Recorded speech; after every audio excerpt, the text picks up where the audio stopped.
मैं आपसे दर्द, डेटा और दौलत की बात करना चाहता हूँ। आपका दर्द, आपका डेटा, मगर आपका धन नहीं, जो आपका होना चाहिए उनका धन। इन तीन चीजों के बारे में मैं आपसे बात करना चाहता हूँ। ये आप हो, आप भारत की शक्ति हो, भारत की शान हो, भारत की स्ट्रेंथ हो। और जब मैं कहता हूँ आप, मैं भीड़ की बात नहीं कर रहा हूँ, मैं हर हिंदुस्तान के नागरिक, हर यूथ की बात कर रहा हूँ, इंडिविजुअल्स की बात कर रहा हूँ। आप सब में इंटेलिजेंस है, इमेजिनेशन है, कैपेसिटी है, और अगर ये देश आगे बढ़ेगा तो आपके बल पे, आपकी स्ट्रेंथ पे इस देश का फ्यूचर बनेगा। हिंदुस्तान के पास सबसे बड़ा, दुनिया में सबसे बड़ा यूथ का पॉपुलेशन है। 40 करोड़ युवा, आप जैसे युवा, एनर्जेटिक युवा इस देश में रहते हैं। ये इस देश की स्ट्रेंथ है। चाइना की बात होती है, अमेरिका की बात होती है, रशिया की बात होती है, इंडिया के यूथ के सामने,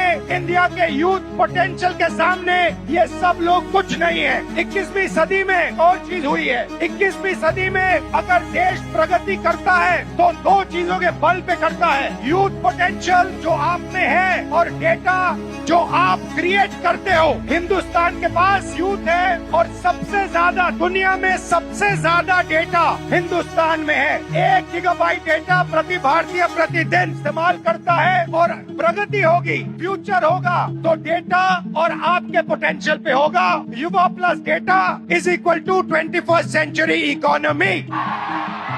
मीडिया में AI की बात होती है, everybody speaks about AI, but I want to make one thing very clear, and ये आपको समझना चाहिए। आपके डेटा के बिना AI का कोई मतलब नहीं है। अगर AI बनता है तो आपके डेटा के बेसिस पे बनता है। 20वीं सदी में पेट्रोल और पेट्रोल इंजन देश को बनाता था। अगर 20वीं सदी में मैं आपके पास आता और आपसे कहता, देखिए मैं आपको पेट्रोल इंजन दे रहा हूँ मगर आपको पेट्रोल नहीं दूंगा, आप मुझे कहते इस पेट्रोल इंजन से मेरा कुछ नहीं होने वाला है। वैसे ही 21वीं सदी में डेटा से ही AI बनता है। डेटा से आप AI बना सकते हो मगर AI से आप डेटा पैदा नहीं कर सकते हो। और ये डेटा हिंदुस्तान का है और आपका है। आप इसको क्रिएट करते हो, ये आप बनाते हो, ये आपका इमेजिनेशन है, ये हिंदुस्तान की पूंजी है, स्ट्रेंथ है, एसेट है।